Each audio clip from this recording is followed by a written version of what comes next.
Hello, Michelle. Hi, how are you? I'm doing well.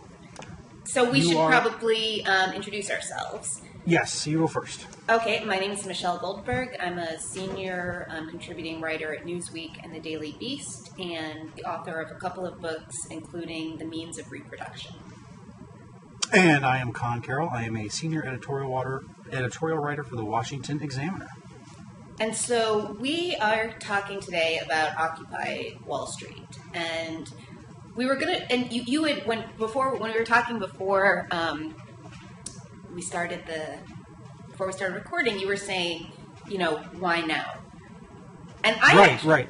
Go ahead. And to me, I mean, in certain ways it seems obvious that the encampments all over the country were deteriorating to a certain extent. I mean, I think I wrote in my Daily Beast piece today that it had kind of gone from Summer of Love to Altamont in 60 days. There was a lot of, I think that some of the the idea that they're defecating in alleys was like wildly overblown, and even Bloomberg wasn't able to offer any actual evidence. But there really were, overdoses. There was a suicide in Burlington. There was a murder near the encampment in Oakland, and the person who was killed was somebody who had been involved in the protests. So, and there was the encampment in New York, where I spent time, was getting more and more sketchy. In some ways, that could have been partly the fault of the police. There's been reports in the tabloids that they were directing homeless people there. I'm sure some homeless people went there without needing any direction because there was free food and all kinds of amenities that you don't usually have when you're camping out in public parks. So in certain ways, it makes sense that they would move in. I mean, there was a little protest on Monday at City Hall of kind of local merchants who were asking Bloomberg to move against the occupation. But at the same time, in another way, it seems quite strange to me that they would do this now, because it really seemed like it could, for some of the reasons that we talked about, like it could have just petered out on its own. Winter is coming, and also, it couldn't kind of go on forever. And the other thing that's really baffling to me is the overwhelming force. I mean, they really acted like they were taking down a terrorist cell when they went after this, group of scruffy but nonviolent unarmed demonstrators. Yeah. Have you been following any of this rumor mill about this conference call between the 18 mayors that Mayor Conn? So do you put any stock in that? I saw Digby had some. Well, I don't think that's. I'm pretty sure that that's not a rumor. I think that that's something that's acknowledged, that they had the conference call. I think the rumor is was it coordinated with the Department of Homeland Security? Right. That was the rumor I was finding. That Digby was the one who I first saw the Department of Homeland Security being roped in on. Because Conn didn't mention DHS. I think that was later recorded. So do you think DHS participated in this? I have absolutely no idea. But I will say that you've seen this has been a problem in New York that predates Occupy Wall Street, right? During the 2004 Republican convention in New York, there was an unbelievable crackdown on protesters, and kind of a lot of undercover operatives, a lot of arrests, like last night, a lot of arrests of journalists. And back then it was very, very clear that there was kind of coordination with local police and these joint terrorism task forces. There was a kind of, increasingly you saw police kind of approaching protests the way that they would approach Homeland Security issues. Right. And so it doesn't seem to me to be completely far-fetched, but again, I have no idea. What do you? You're just talking about the tactics they used, and my guess would be that on the call, if the DHS was involved with that, they advised them on what might be wrongly termed best practices for going after a movement like this. I think overwhelming force by the cops is part of it, and keeping press interference and press promotion of the crackdown to a minimum. I'm not a tactical expert on these things, but I think you saw similar tactics in all the different cities, and so it would be surprising. I don't know that you would necessarily need the DHS to, especially since you've already had a lot of training, kind of counterterrorism training of police forces all over the country and how to deal with, unrest. So I don't know that I don't know that the kind of similarity of tactics necessarily points to DHS involvement, but I mean, I think what's interesting, is that this kind of wasn't dealt with as a local quality of life issue or a local police matter. I mean, this idea of kind of going in with overwhelming force and keeping the media out, in New York, the justification for keeping the media out was that we were trying to protect them, which is ridiculous, especially when you consider that they arrested several journalists. But they also kept an NBC helicopter from filming it from above. There was actually a New York City Police Department helicopter keeping the NBC helicopter away. So this secrecy and this kind of military type of atmosphere seems such incredible overreach, and I think it's really troubling, kind of whatever you think about the Occupy Wall Street protesters' politics. Yeah, I just think that the ultimate reason for the timing has less to do with the mayors and the DHS and more to do with something you mentioned earlier, which was the surrounding business owners getting together. Because if you remember the first time, Bloomberg wanted to raid it, and Bloomberg gave the go-ahead for the first time, but it was then the property owner themselves, it was Brookfield, that then pulled out and basically said, no, we don't want to do this, go ahead and let them stay. And so what you had on Monday was the surrounding property owners who have been claiming that the Occupy encampment had been costing them money. We're talking about a public nuisance suit. Basically that, this is Brookfield's property. They created this nuisance by not enforcing their property rights, and now it's harming the rest of our business. But if that was true, if that was the reason for the timing, then how do you explain the coordination across the country? I mean, it's like, No, I think that just explains the timing of the New York one. Mm-hmm. I think,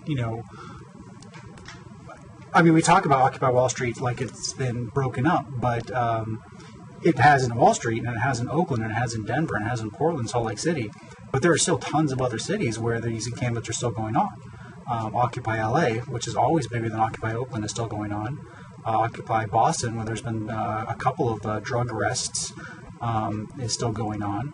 Occupy DC, which I pass every morning on the way to and from my office, is still going on. And I want to say something about the drug arrests, because I feel like on the one hand, the drug arrests are being used to discredit this movement, but there's I can't think of that many public events where you have kind of thousands of young people where you don't have some drugs. I mean, you could use kind of the same argument to say that police should be shutting down concerts or shutting down music festivals. I don't think that the drug arrests necessarily signify that these protests are out of control or that they're kind of dens of iniquity.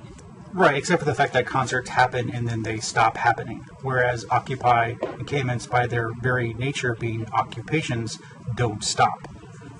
Which I think is a big part of the movement's problem. Which I guess we can get to in a little bit, but still, if you live in New York, I can think of a dozen better places to go score drugs than Occupy Wall Street. I mean, that just wasn't I think that there was people there with drug problems. There was certainly a kind of contingent of these Northwestern, not Northwestern University, but kind of Pacific Northwestern crusty punk types, who were, at least some of them, spent a lot of their time in the park strung out, Right. I think one of my favorite quotes from the Occupy Oakland group was before the raid. So one of them told the San Francisco Chronicle, "I'm going to smoke a bowl, take a nap, and wait for the raid." And I was like, yeah, those are the kids that I knew growing up in Oakland. Yeah, those are the kids I was growing up. But, but I think that it's too simple to reduce the whole movement to that, or to pretend that kind of public order was ultimately. Most of the time, business is I don't think that they were certainly getting sketchy, but at the same time, I think that some of that was really overblown. Okay, well, let's go ahead and hear your reasons for why it's good for the movement that Occupy Wall Street, the encampment, is no more. Well, partly because, like we just said, it was getting sketchy, right? There was, like I said, on the one hand, I think the danger has been exaggerated, but I also think that that there was some danger there. There really was, at least one rape and reportedly more rapes. There was, groping. It's New York City. you're sleeping, you know, when you're kind of sleeping outside in New York City in a place where everybody knows there's going to be kind of lots of unprotected young people, you're going to attract, I think, a sinister element. So, you know, plus, you know, there was increasingly kind of panhandling around the edges, and so it was getting sketchy. It was, like I said, kind of maybe heading towards this Altamont moment. And it also, there was, I think, a sense of diminishing returns, you know. They had made their point when they first went out there. Well, and they didn't, and actually not when they first went out there, right? So they went out there, nobody really paid attention, you know, it was just kind of a bunch of anarchists. And then there was that really horrific moment with the cops pepper spraying a kind of totally peaceful female demonstrator in the face, seemingly unprovoked, right? He was later suspended. And so that kind of started getting it a lot of attention. Then there was a big march over the Brooklyn Bridge, and more than 700 people were arrested. And that's when it really started to blow up. And all of a sudden, it kind of captured people's attention all over the country. It seemed to, you know, in a way that kind of previous attempts at liberal organizing and left-wing organizing around the economy hadn't. You know, there had been like Van Jones's Rebuild the Dream movement, and also, you know, Move On has tried things. This really caught people's imaginations. It seemed spontaneous. It gave people a lot of room to kind of get involved. But after a while, you know, there was a sense of diminishing returns, right? A lot of the energy was going into basically surviving in a somewhat hostile urban environment, you know, with no kind of infrastructure, etc. It's, you know, there was never any way that this thing was going to go on. It had to end, right?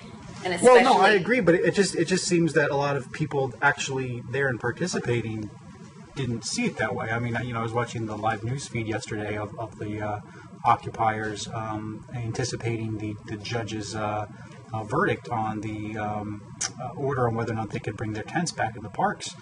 And, you know, they really thought they were on the verge of victory. And, well, I think everyone thought they were going to let them back in. But you're right, and you're right that there's, you know, I think that there was different kinds of people involved, right? So there was a contingent of kind of mostly really young people who had a very utopian idea that they were creating in microcosm the kind of society that they wanted to see in the world. I mean, which to me is kind of heartbreakingly naive and foolish. But I talked to other people. I mean, you know, I was down yesterday both at, you know, kind of around Occupy Wall Street, and then some of them had gone to another site at Canal Street and 6th Avenue where they were thinking of setting up a camp. Others have gone to Foley Square near City Hall. I talked to several people who expressed a sense of relief. Partly because it means that there's like this kind of first stage is given a kind of definitive and somewhat heroic ending, or at least a somewhat righteous ending as opposed to just petering out. Even people who wanted to start encampments, you know, there's still people who are really attached to this idea of, you know, kind of seizing public parks. I think I wish the movement was smart enough to see this as an opportunity to move on to new tactics and to kind of. I guess that's my point. Okay. Well, oh no, I'm sorry. What were you going to say? No, I was just going to say that's my point though. Is that for most of the rest of the nation, for the Occupy DC people a block away from me, from Occupy LA, they're still there. They're still occupying, and the movement is still about holding ground in parks. So how can the movement turn the page and go into a new chapter when I don't have the numbers, but the Occupy LA is huge. When let's say more than half the movement is still out there occupying. Well, I think partly they're going to be kind of they're being forced to turn the page. You know, they're going to, because in as much as they can't occupy Zuccotti Park without tents or blankets or sleeping bags, they're going to kind of have to move on to something else. So one thing that I think will be somewhat of a test of the next stage of the movement is this big action that they're planning on Thursday. You know, they've been planning this for a while, a big march on Wall Street. I think that a group of people are going to try to shut down the stock exchange. This has been in the works, and I don't think that many people have been paying attention. Now, all of a sudden, you know, during the raid on Tuesday, there was a New York City councilman, Gidanis Rodriguez, who got really roughed up and, you know, was bleeding from the head and then was arrested, and his lawyers weren't allowed to see him. It was a big mess. And so now you had other city councilmen, you know, calling on everyone to turn out on the 17th. You know, You had, again, the Teamsters, calling on people to turn out on the 17th. So I think that, those, again, because these people kind of sitting in the park had become just like a tourist attraction that people kind of walk by on their way to work or walk by on their way to Century 21 or whatever. A big protest in a lot of ways is more attention getting. Right. Do you feel though that will really help change what the movement is? I mean, have you seen the new public policy poll out today on the Occupy Wall Street favorables and its comparison with the Tea Party? Yes, but one of the things that I think is significant about that is that you're right. Their favorables are way down for kind of all the reasons, I imagine, for all the reasons that you would expect, right? They've been getting tons of bad press as kind of scruffy anarchists causing public disorder. But I think the same poll showed much more support for their kind of economic goals as opposed to the Tea Party economic goals. Kind of populist. Well, it's interesting because it wasn't just do you support or not support the movement. It was are you supportive of the goals? So it went from 45% who say. 35% of voters who say they supported Occupy Wall Street's goals to only 33%, with 45% now opposing them. Right, but I think that part of that is a misunderstanding of what their goals are, or not a misunderstanding of what their goals are. I shouldn't say that. I think certainly you're absolutely right that a growing number of people disagree, obviously, with their short-term goals, kind of holding public parks. And maybe disagree with some of their more radical long-term goals. Which are what, by the way?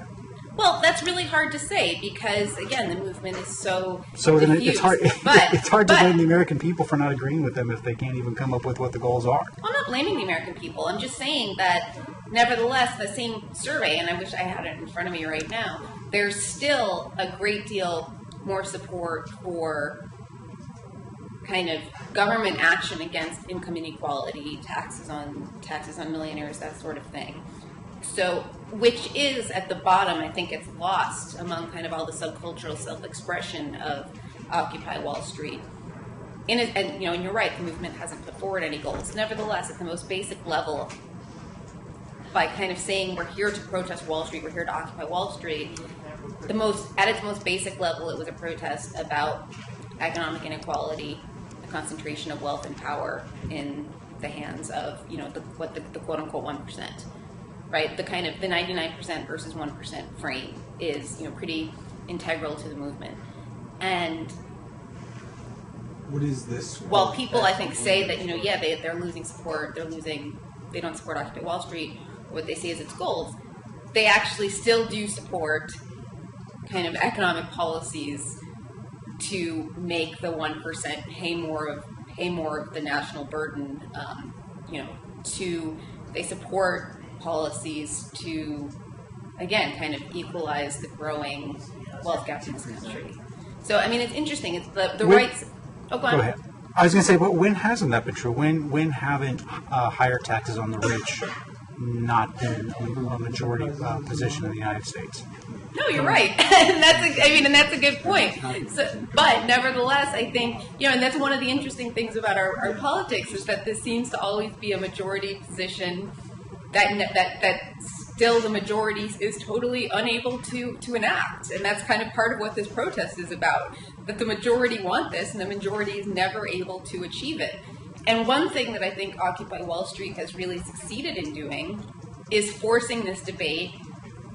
I don't remember having a lot of kind of public debates about income inequality before Occupy Wall Street. I don't remember there being kind of big Economist magazine cover stories about the problem of income inequality, kind of tied to the Occupy Wall Street protests. Yeah, but he's saying government. Do you think that big CBO report was in the works before or after Occupy Wall Street? Of course it was in the works before, but I don't know that anybody was going to pay that much attention to the big CBO report.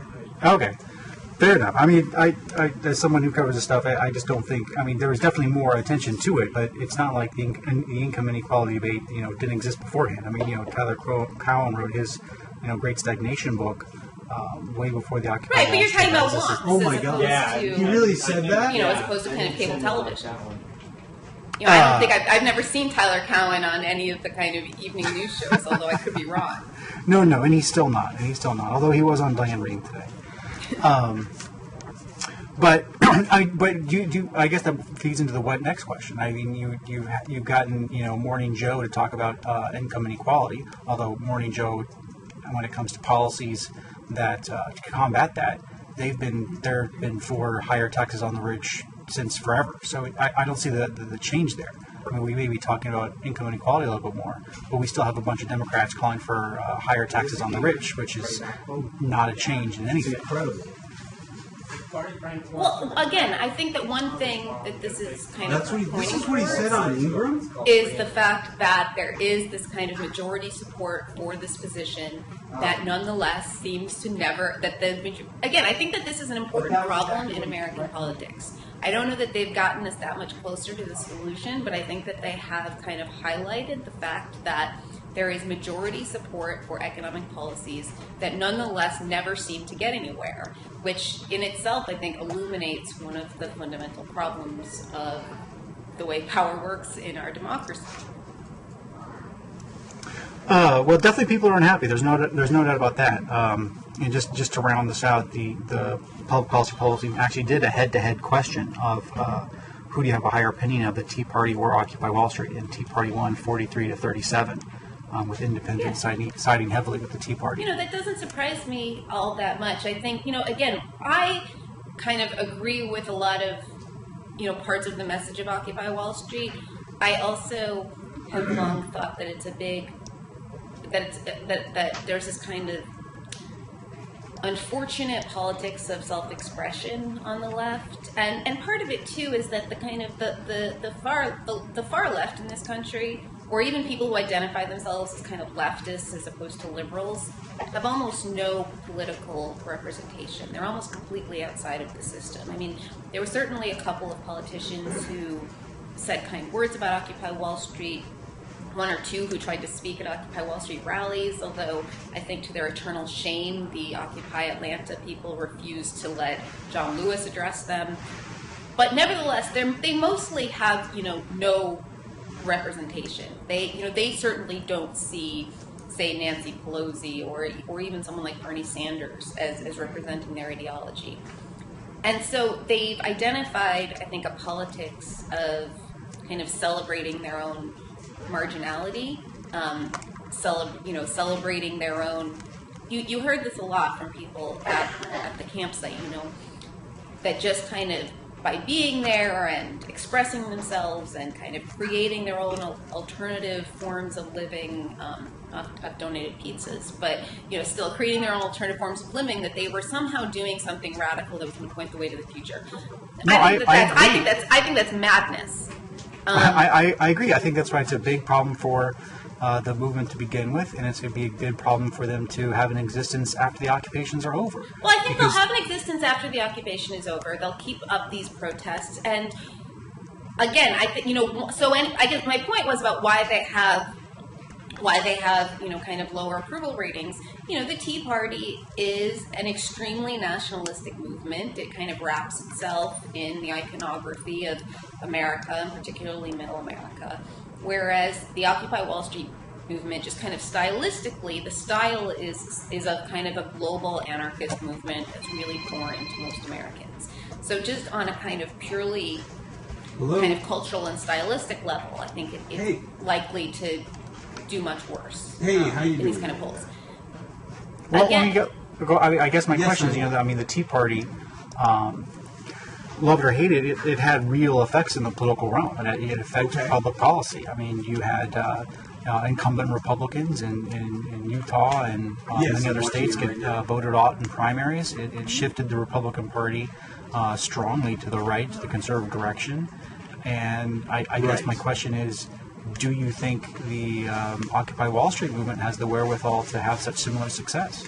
I don't even think it's a question of wherewithal. I think it's a question of tactics. And no, I think that it's a big problem with the left that they're much quicker to kind of throw their hands up in despair about electoral politics. I've been thinking about this a lot. Right after the Scopes monkey trial, the religious right or kind of the fundamentalist movement at the time briefly said, we kind of don't want to be involved in this, wicked system, and they kind of withdrew and created their own subculture. Oh yeah, and that really allowed for kind of the flourishing and kind of hegemony of liberalism, because the the reactionaries withdrew. It was only when they got really organized and started kind of trying to take over the Republican Party in a very systematic way from the grassroots, in town councils and precinct committees and the like, that they really got the Republican Party to be completely accountable to them. Like, I was reading a really interesting piece and the same is true of the Tea Party more recently. Right, exactly. So I think that the real problem with the Occupy Wall Street movement is that, I talked to a lot of people who said, well, I organized for Obama, I put all my hopes in him, and, I didn't, he let me down, because although I know that conservatives tend to think Obama is a raving wild socialist, and, he's generally considered a kind of Wall Street lackey among most of the left, and so, so Obama let me down. Yes, that's I don't want anything to do with this system anymore, which is the exact wrong response. It's so incredibly self-defeating, and it's also just not how it works. You don't kind of elect one president and all of a sudden magically watch everything change. The reason that I think Republican presidents have been very responsive to their base is because the activists have taken over the party at the grassroots. So they have, when I fulsomely wish that some of the kind of energy of Occupy Wall Street would be going into, say, taking over your town council, running for board of education, doing this kind of work. I think that it's still possible. There's people who are talking about that sort of things, and I think anytime you kind of bring people into a political movement, they look for ways to express themselves, but there's certainly no organized effort. I think that's a real weakness, and it's again why the movement is not going to have the influence on the Democratic Party that the Tea Party had on the Republican Party. But I also think that they can be successful somewhat in shifting the terms of the debate. I mean, just as the right has been successful to some extent, I think less and less successful, but in painting Obama as kind of this totem of the far left, it's because there was no real visible far left to that'd be great, to balance out the kind of to balance out the far right and to make it more clear that Obama's very much a centrist. I'm glad you brought Obama up, because I think ultimately Obama is going to have to take a position, a more firmer position on the Occupy movement generally, but more specifically Occupy DC. I think a lot of people overlook the fact that the land that Occupy DC is occupying is in fact federal land.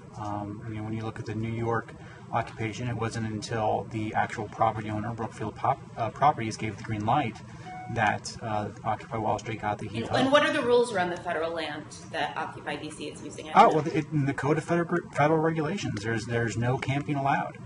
And the National Park Service superintendent for the Washington region basically has ignored the law and allowed them to exist anyways. And I'm not sure why exactly you think that Obama has to take a strong position one way or the other. I mean, it seems to me that the position he's taken is the position of kind of a lot of, liberals and Democrats, which is basically that we understand why people are frustrated. We support the goals of increasing economic equality. We're glad that kind of young people are out there, but everybody has to obey the law. Right. Well, I think when you look at the raids that have gone on, and if you look at what was covered in that conference call with the different mayors, what was stressed was that you need to have legal footing to go in and get these people out of there, to make sure whatever it's a city ordinance, whatever law you have on your side. And so whatever law that Occupy DC is going to be either allowed to stay or kicked out of is going to be federal law. And it is ultimately, since it's federal land, Obama's decision to make it. Well, that's not really true. I mean, it's not Obama. Obama is not the kind of superintendent of Washington, D.C. public parks. That's like... Well, he is the only politically accountable person, because it's not DC land, right? It's not the DC mayors not politically accountable for what happens in McPherson Square. Neither is the DC Council. It's national land on a national park. And who usually administers it? The accountable party is the president. The Well, National Park the Service, which is president- part of the federal government. What? The National Park Service, which is part of the federal government. I don't know. To me, it seems like a bit of a stretch to basically say that Obama is Well, I mean, responsible for it's a stretch. administering It's a stretch in the this. parks. It's a stretch in the sense that, you know, the only way you can hold the IRS accountable, or the only way you could hold the General Services Administration accountable, or all the other different agencies, the EPA, Department of Education. The only way you hold these federal agencies accountable is through the president. He's the only federally accountable at the election box person. The buck stops there. So you really think that Obama should be spending his time making decisions about the administration of New York City public parks? You don't think that that's No. This is different than the New York public parks. I because mean, I'm New sorry. York is- Than the federally owned DC public parks. That's what I think it's eventually going to come to a head. It's just an issue of fairness, right? I mean, you have hundreds of groups that come through DC every year to protest this or that, and they all play by the same rules. You know, Glenn Beck had to get permits and clean up his park. Same with Jon Stewart, got permits, paid for the porta potties, did the rest of it, and everyone follows the rules. But apparently, if you protest tax hikes and you have leftist ideas, you don't have to follow the same rules that No, everyone it's else not that you don't does. have to follow the same rules. I mean, what they're doing is civil disobedience. What they're doing is deliberately breaking the rules, kind of in Yes, the they're name breaking of the what law. The other groups didn't do that. I mean, I don't think a lot of people know this, but there's actually a Supreme Court case pretty much on exact point here. In 1981, there was a homeless advocacy group called the Community for Creative Nonviolence, and they thought it'd be cool to start a Reaganville, as they put it, outside of the White House in Lafayette Park. And the federal government went in and tried to break it up, and they sued to stop them, and went all the way to the Supreme Court. And in 1984, there was a 7-2 decision saying that there is no First Amendment right to camping. You have the right to speak, but local governments, or in this case the federal government, have every right to make sure that the public parks can be used by all people. Yeah, but I'm not disagreeing with you that what they're doing, like I said, is civil disobedience, which is different than in which you kind of are putting yourself on the line and risking arrest to make a broader point.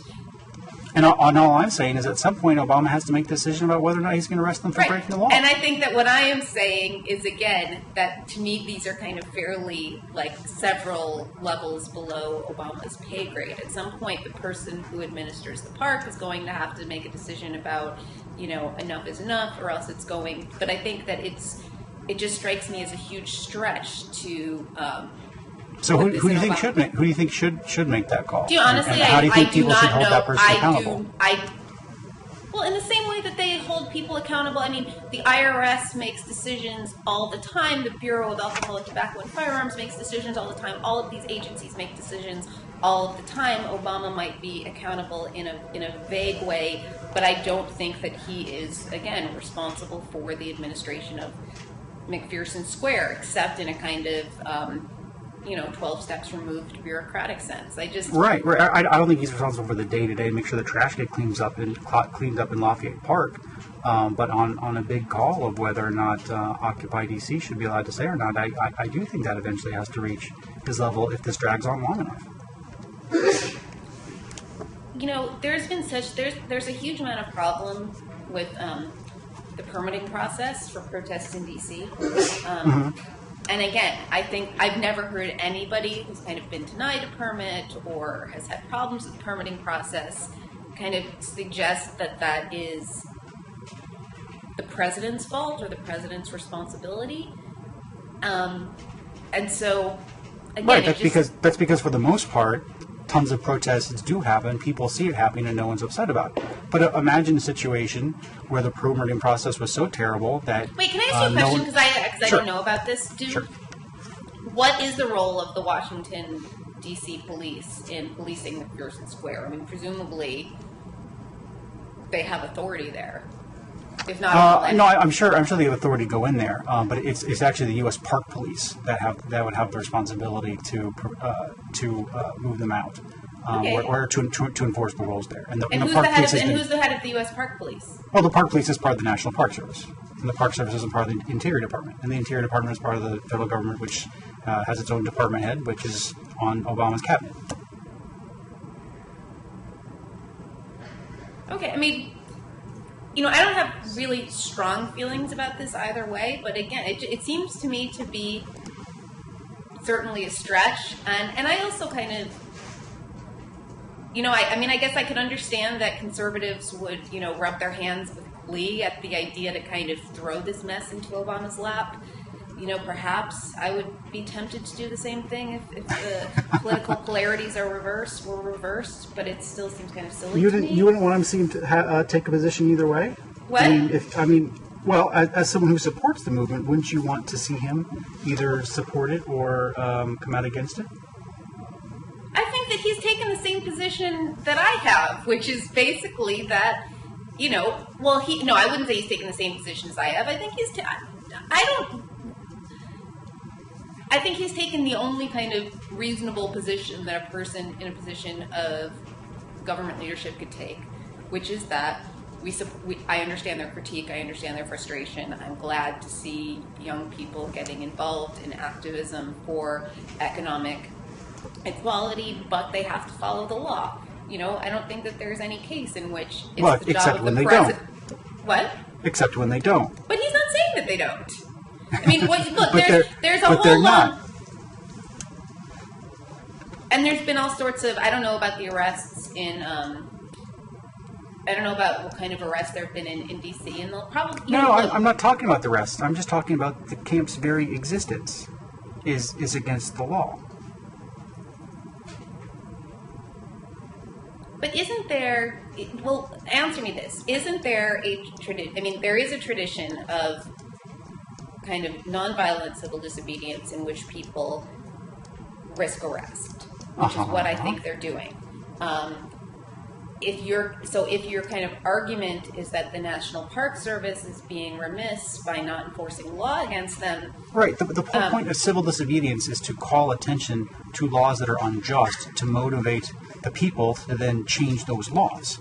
So if the Occupy movement, is out there because they believe that there is a First Amendment right to camping, and they are trying to mobilize the public. I don't think that is their argument. I don't think that they're out there because they I don't think that's the argument either. But I'm saying that when you call it civil disobedience, that is the point of civil disobedience. When you sit at a lunch counter because you're African American in the South, and you're trying to provoke conflict because that law to begin with is unjust. You're not trying to raise some other point about their cheeseburgers are bad. You're trying to draw attention to the fact that the very law that you are being civil disobedience about is unjust. There was recently a whole bunch of people arrested at the White House in a protest against the Keystone Pipeline, right? Their presence didn't actually directly have anything to do with the Keystone Pipeline. They weren't protesting on the site of the Keystone Pipeline. Nevertheless, I don't think anybody would disagree that what they were doing was civil disobedience. I don't think that you necessarily have to have such a one-to-one correlation between the site of your protest and the object of your protest. Well, they could easily just have protested that without getting arrested. Getting arrested on the left apparently is some type of badge of honor. Right, but my point is that was obviously civil disobedience. Whether you think it was kind of youthful or, pretentious or whatever is another issue entirely. The point is that there's a tradition of civil disobedience that I don't think anybody believes that kind of the measure of whether something is civil disobedience is determined by the correlation between the site of a protest and the object of a protest. Well, I would say its effectiveness is. Look, I said already that I think that there's a lot of things about the occupations that have kind of outlived their effectiveness. There's a lot of things about them that I find counterproductive, even if I support many of the economic reforms that I think many of the people in the movement would like to see, and I certainly support their kind of broader critique about the unwieldy influence of Wall Street money in politics. Hey, well, just speaking that to kind of close out, maybe transition a little bit here. I mean, one of the things I find so annoying about the 99%, 1% Occupy Wall Street message is just the blindness it has to the left's own policies that help the 1%. For example, the New York Times had a great story over the weekend, a gold rush of subsidies in clean energy search.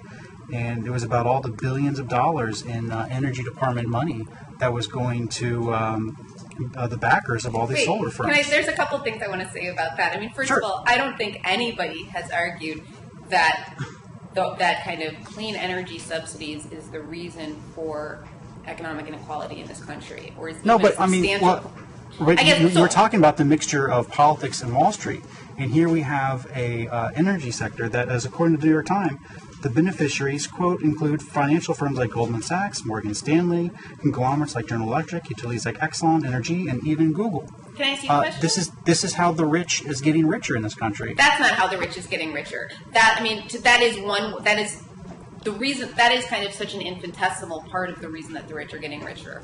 And to me, that's a difficult thing to take on, because although on the one hand, I read that New York Times story and I cringe at the idea of some of these energy companies getting government subsidies. Goldman Sachs and Morgan Stanley. Right. However, I do believe that, because unlike most people on the right, I do believe that global warming is a real and urgent existential threat to, kind of the life of much of the planet. I do believe that there is, some kind of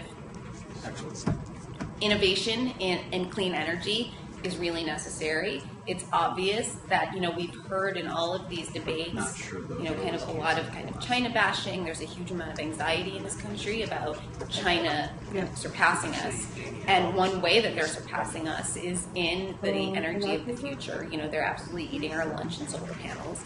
So from both the kind of populist economic perspective, in terms of kind of the revival of American industry, and also from the environmental perspective, I think that the government needs to be encouraging the solar panel industry. I think it's really a shame that the United States, which once led this sector, has now fallen so far behind. If there's a way to do that without kind of rewarding some of these Wall Street firms, or without, I don't know. I honestly don't know if there is a way to do that that doesn't involve kind of unjustly enriching people who are already thoroughly unjustly enriched. Well, I think the answer is no, which is why I'm a conservative, and you think that it's possible, which is why you're a liberal, and it's why we have these conversations. Right, but I still think that to say that, I think that one reason. It's hard for me to speak. I don't speak for the movement. I'm a supporter of parts of the movement. I'm not part of the movement. Well, just speak as a liberal. Right, as a liberal, that seems there's so many other reasons for kind of our economic inequality. The kind of problems with capital gains taxes. Do you really believe that's the source of the inequality? The source of what is I mean, rich people always. I mean, the left always want to raise the taxes on the rich. They want to have an even more progressive tax system, even though the United States already has the most progressive tax system. Well, no, they don't. I mean, I think that one. I mean, as you know, that there is a huge amount of debate about, like, for example, people are always citing the 35% corporate income tax rate. And then I think any kind of liberal response would look at all of the companies that don't even pay anything close to that, and in some cases pay 0%. No, but even you look at average effective wage, the corporate tax rate is higher in the U.S. than it is in the rest of the world. Right, but not what people are actually paying. But not what people are actually paying, and so that's what the heart of the debate is. I mean, that's why I think that these arguments about kind of 35% tax rates are so misleading. This is a whole other discussion. But we obviously know that during kind of times of, kind of some of the heydays of American equality, and actually the heydays of American social peace that conservatives always kind of harken back to in the 1950s. I mean, what was the top tax rate in the 1950s? It was 90%, right? So this is, we actually have historically low top marginal tax rates. I don't think I would like to see the tax rates go back to what they were in the Clinton administration. I'm not a super radical leftist. To me, that seems like a fairly centrist position. Let's say they did. Do you think income inequality would get any markedly different? I mean, we had the Clinton tax rates for a time. It was called the 90s. Mm-hmm. Do you think that during that time of the internet boom that the income equality gains were equal? No. Okay, so obviously not. Yeah, taxing the rich isn't going to help solve income inequality. Well, that's not true. There's a difference between this is another conversation. Taxing the rich won't solve income inequality in its entirety, although obviously taxing the rich at 90% certainly would, as it did in the 50s. But taxing the rich is certainly kind of how you take steps towards kind of closing the obscene gap, and also just closing. I mean, the fact is that people make, I think, totally legitimate arguments that the reasons for income inequality, lie in poor education and all sorts of other kind of grassroots problems. We have right now a situation in which all over the country, municipal services are being decimated, teachers and firefighters and the like are being laid off, and the upper 1% or, the upper tax bracket is enjoying kind of unprecedentedly low rates. I don't see how that's even that I don't totally understand why even a kind of conservative doesn't either see that as problematic or at least see that critique as obvious. That we have lower rates? I mean, I don't think you responded to my point that if you raise taxes on the rich, it wouldn't help solve income inequality. Well, no, I think it would help solve income inequality. It wouldn't solve income inequality, but it would certainly help. How wouldn't it? Well, I mean, let's look at a state like California, which has the most tax brackets and the highest rate. And 70% of the taxes in California come from I think it's the top 10% of taxpayers. California also, and during that same period from the 80s through to today, saw the largest growth in income inequality in the United States, despite having the most progressive tax system. Making tax systems more progressive just does not address the income inequality issue. I'm not saying it causes it either. I'm just saying it doesn't affect it. Of course it affects it. The fact that it doesn't solve it doesn't mean that it doesn't affect it. I think that, again, this is another conversation, but I think that there's a huge confusion of kind of cause and effect. To say that San Francisco had a progressive tax rate and at the same time income inequality grew as it grew all over the country doesn't disprove the efficacy. Grew faster. It grew faster everywhere. No, but it grew the fastest in California, as opposed to the other 50 states. Did it grow faster in California than it did in New York? Yes.